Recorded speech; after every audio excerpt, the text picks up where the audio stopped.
We're at Accessories International. Today we have our DMP Pro 685 Android Command Screen. This is a new screen. However, the setup process is going to work the same for any of the 662 screens. So even if you have one of the older Android screens with the old interface with the big icons that went across one by one, the setup here will still be the same. So we're just going to show you exactly all of the settings that we go through the first time we turn this on to make sure that it's set up correctly. We actually recommend that you do this before you reinstall everything back into the dash. So you want to do this while you still have access to the harness and all the connections, just in case you need to go and reconnect something, or if you miss something that we can get access to easily, you'll still have it there. The first thing that we do when we first turn on the screen is access what we call the NTG menu. That is the original Mercedes menu. Here it's going to be called Car. On the old displays it'll be called Car Info with a big icon of a car. So we'll click that, and then it'll show up with a split screen mode. Now you could have this also turned to a full screen stretched mode, but I prefer the split screen here so it doesn't distort anything. A big thing, you want to make sure that this is actually showing up correctly. You don't have anything cut off, it's not distorted, and it's displaying well. If it is cut off, we'll show you exactly what you have to do to fix that. First, you're going to go into settings, go down to factory. Most passcodes will be 190627. Then you're going to go to car display, and you'll see here on the top it'll show you what your current selection is. This selection is different for every car. So on the NTG 4.5, 4.7 with the clear on this top right corner and this chrome knobs like that, we have to go to number 14, but depending on what car you have, it may be any of these selections. That's something you can contact us with and we'll be able to figure out for you, or you can do a trial and error process. So that's number one. Make sure this NTG menu is showing up correctly. Once you have the NTG menu set up correctly, then you're going to test the audio. In order to test the audio, first you can go up into audio and actually select AM FM. So here you can see we actually have audio coming from the AM FM radio mode.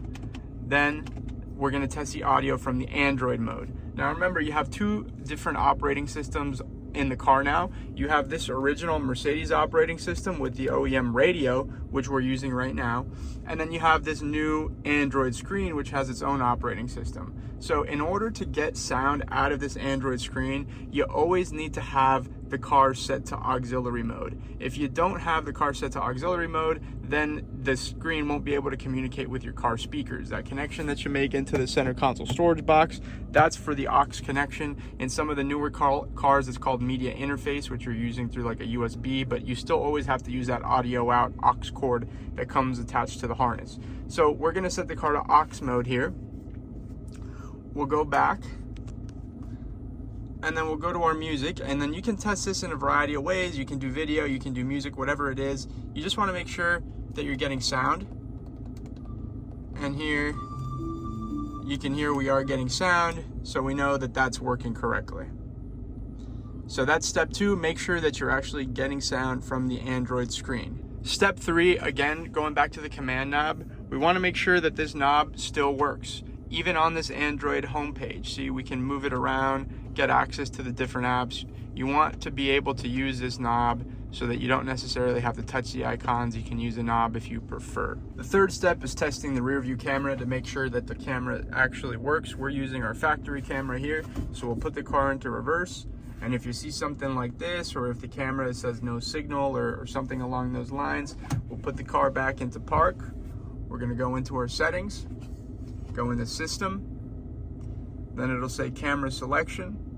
Want to make sure that you set it to OEM camera, and then of course if you have an aftermarket camera or a 360 camera, you'll select accordingly there as well.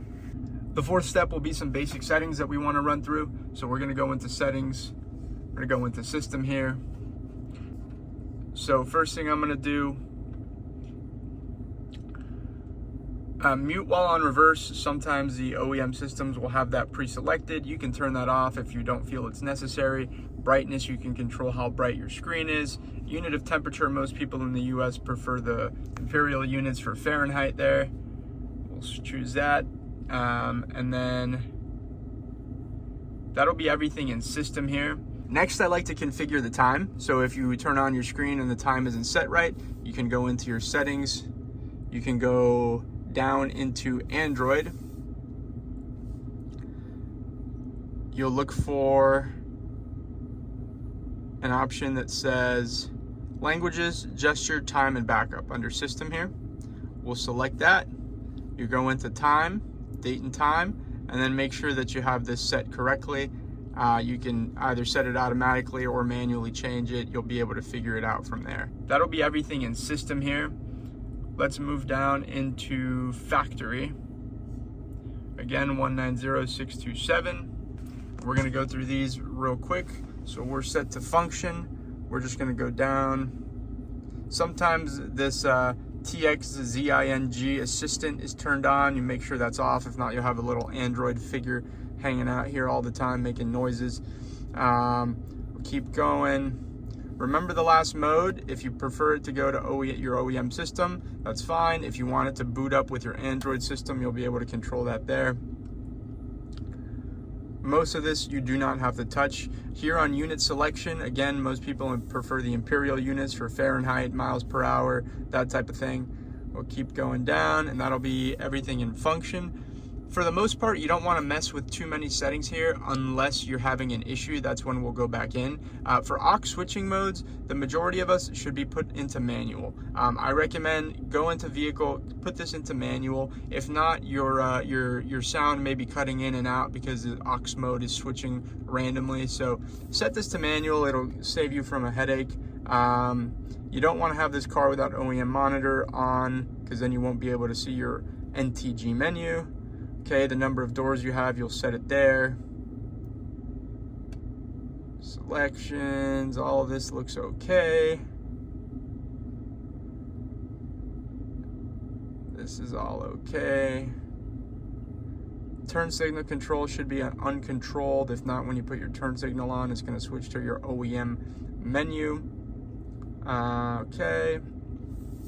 Air conditioner, if you like to see the air conditioner, like when you adjust the AC just like this, it'll come up there. You can have that checked on down there on the bottom. And aux activate, this is a frequently asked question. If you don't have an LVDS or an AMI connector here, excuse me, down here like we do, if you don't have that connection, then how do you activate the aux? Well, you'll do it through the factory settings here. Most people don't need to do that. Car display, we went over that. CAN protocol, so this is really big if you have like an NTG5 or 5.1 screen. If your screen is acting up, like you turn off the car, it's not powering off, you know, it's just like giving you a hard time. You come here, if you have an NTG 5.0, make sure you're selected to 5.0. If you have a 5.1, make sure you're selected to 5.1. If you don't know what you have, contact us and we'll help you verify. But this is going to be very important to control like the overall functionality of the screen. Okay, UI configuration. This is just going to change the way it looks. Profile import, boot logo. You can change your boot logo and import them as well there.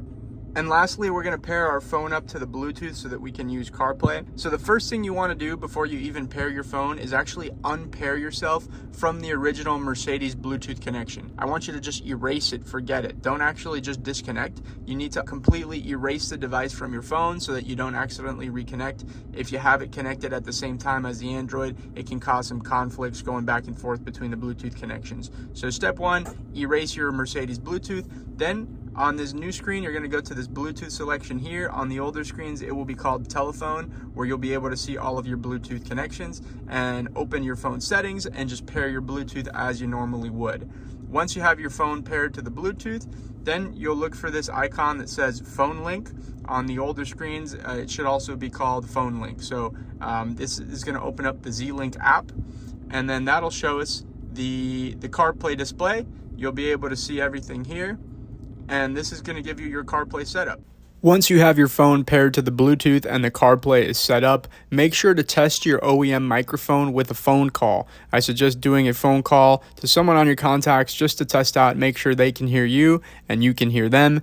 If they can't hear you well, you can always adjust the mic gain settings by going into the factory menu. You can actually adjust the gain while you're on the phone call until you fine tune it to find the perfect level. And that will conclude our setup guide for the first time you turn on your DMP Android Command Screen.